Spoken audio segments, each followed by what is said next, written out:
Okay, so video 2, the Conservatives. Now, I want to say at the outset that I am biased against the Conservatives because in my entire lifetime, all of their policies have seemed to be exactly the same.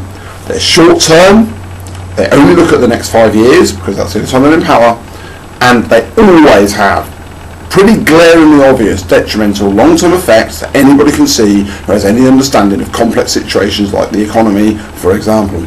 Moving on from that, I have to say secondarily that I started receiving flyers from the Conservatives in November. It's now April, and I threw them away to start with, all flyers, not just Conservatives. But it was just Conservatives because they were the only ones sending them to me so early. But I would have thrown away any political party's flyers. I only got the idea to collect them in January sometime. So these are actually less than I've had. I've had enough flyers to wallpaper an entire room. I probably have enough paper here for those flyers now. I can't possibly go through every single flyer because I'll be here all day and I can't bother. Okay, so I'm going to start somewhere.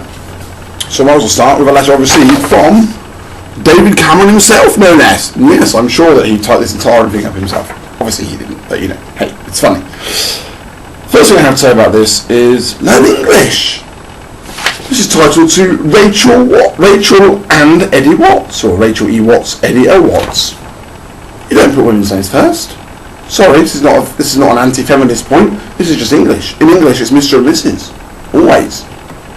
Maybe he's trying to get down with the kids and get in touch with his feminine side, or be feminist, or whatever. But come on, seriously. I'm looking forward to the UKIP flyers where they don't use good English, but let's move on. Okay, so it's all about getting the economy back on its feet, blah, blah, blah. Basically, this is talking about finishing the job. Why we've done the things we've done. The answer is because they don't give a shit. That's the answer, isn't it? And we know that. We expect them to stab. We expect them to screw people who are working class. Let's be honest. Okay. Then we have my little candidate, which is Michael Ellis. Okay, now, oh my god. It's a massive poster. I could keep this on my wall forever. Isn't that amazing? Oh look, who would want to vote for him? There he is, standing there with some smoke moon-faced twat. Excellent. Yes. Anyway, so they're talking about building a stronger economy. These ones are actually reasonably positive. I was quite happy to see these because I don't like negative politics.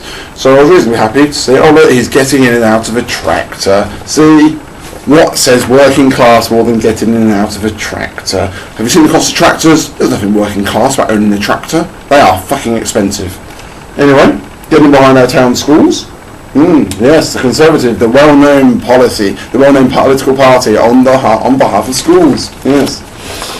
And then I've got, oh look, negative politics. This is all about political point scoring. Fastest jobless fall for 17 years. At PM hails 468,000 fall in jobless as planned for economy is working. Let's just be clear, right? These days, a lot of people are getting interested in science. They look for things like facts being backed up by statements by somebody, you know, with credibility. That's what I'm looking for, credibility. So, at the bottom of each of these statements for their plans and against Labour's plans, both equally important, they put a tag. They put a name to say where they've got this information from.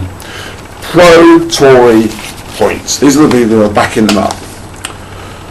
The Express, the Daily Mail, the Telegraph, shocker, Telegraph business, so the Telegraph again, and the Times. Wow, that's interesting. And against Labour, Daily Mail, Times, Daily Mail, Daily Mail, Daily Mail, Telegraph. Let's just be clear.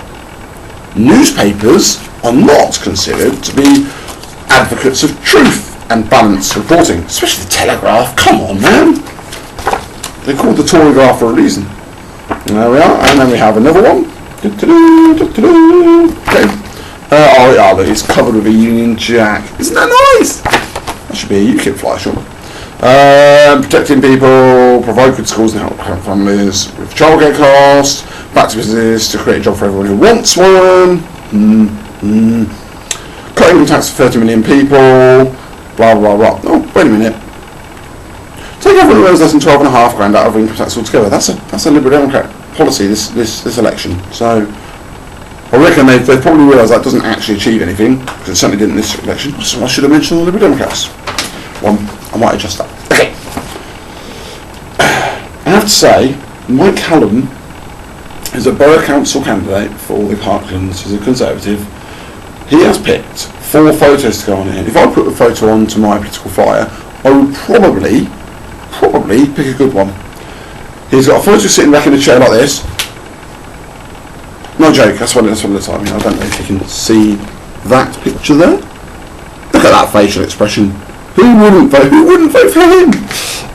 He's got a photo of him looming over his wife and child like this, like Lurch at the end of Tony. He's not actually like that normally, because there's no photo above it of him just standing there with his hands on the signpost. Anyway, so, and then there's Michael Ellis, obviously. He looks like a Conservative MP. What more can you say about that? And they talked about, this is my favourite one. We have introduced free parking in the town centre multi-storey car parks at the Grosvenor Centre, Mayor Hold, St Michael's and St John's. Parking at these sites is free all day on Saturdays and Sundays and for 2 hours on weekdays. Let's just have a quick question here. What is it called when the state pays for social infrastructure to benefit private commerce? What's it called? Socialism. Isn't that a Labour policy? Why are the Tories banging on about their free parking, which is a Labour policy through and through? Social ownership of infrastructure to benefit people in the community equally, then they can spend their spare money on the economy and boosting that. That's a Labour policy. Well, it's not necessarily, strictly speaking, a Labour policy, but it's blatantly a socialist policy. Absolutely guarantee it a socialist policy. And they bang on about it in every single one of their flyers. It's ridiculous. Frankly, not everyone won't realise it's a socialist policy, but it is. And then we have another councillor, Mark Helen. I'm not really sure on the councillor thing, but this is one of my favourite ones because look, doesn't tell you it's Conservatives till the very end. This was actually to my wife, but it came, there it is. To my wife. Shouldn't be showing my interest in the internet. But it doesn't tell you it's Conservative until you get to page 2. The reason for this is I was sitting there on the front cover going, protecting our NHS, yeah, I want to do that. Tax cuts for workers and savers, yeah, I want to do that. Low mortgage rates, yeah, I want to do that. Exclusive news on childcare, yeah. Help for first time buyers, yeah, we want that. Securing a better future, yes, we want that. Healthy economy, yes, we want that. Look inside to find out how our commitments will make life better for you and your family. I want all of these things, this is great. Open the page, David Cameron's there. Oh my God, I want to do what the Tories want. I feel dirty inside. I think it's a trap. It is a trap, of course it is. Whenever a political party talks about working for the hard workers in our country, what they mean is people who are born rich and have managed to stay rich. Being born rich and managed to stay rich later isn't an achievement. And now we have the negative politics. Dun dun dun. Recovering economy. Don't let Labour wreck it. Yeah, because Labour wrecked the entire global economy all on their own on this tiny little island. It's amazing. I get so bold with that. Oh, and again, here we are. Evidence to back up their statements in the bottom here, little red writing. Is it? Daily Mail. Bosses queue up to war. Miliband will bankrupt Britain. Why the Daily Mail? Clearly that's true. Labour is plotting Scottish alliance from the Sun. Yeah, another viable source of information. I'll be the power broker in Westminster, says summoned. The Daily Mail again. Well, voting for UKIP will hand keys of number 10 to Miliband. Poll finds. The Mail Online. So basically, all of the information comes from the Daily Mail or in the Sun. Yeah, okay, we trust you then, so. Well, it's another massive poster I can put up on my wall. Who wouldn't want to follow? Oh, it's the exact same stock images from the last bloody one. Okay. Strong leadership, a clear economic plan, a better, more secure future. That's apparently David Cameron. Strong leadership? What, you mean like not turning up to a debate show? Who would have heard of it? Refusing to go one-on-one with a Miliband, are we? Yes, that's strong leadership for you. Fucking chicken shit. Okay, so let's move on. I missed it on the Liberal Democrats video. I'll put it on here now. If you increase the personal allowance of everybody in the country to £10,000, but then you increase the duty on fuel, you will still not help their standards of living. Increasing the duty on fuel increases the cost of everything we do. Everything. Because everything we buy has to be transported from A to B if B is where we shop.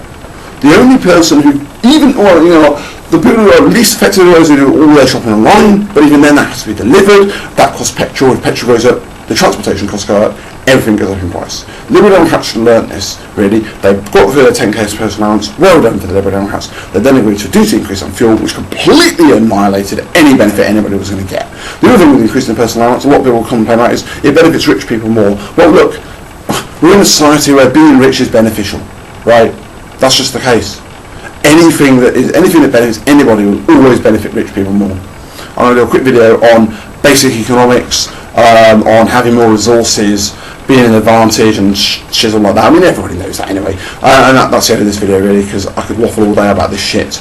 But I can't be asked. I need to do labour, I need to have a drink, I need to look at the wife at some point, so yeah. Oh yeah, and of course the obligatory meme!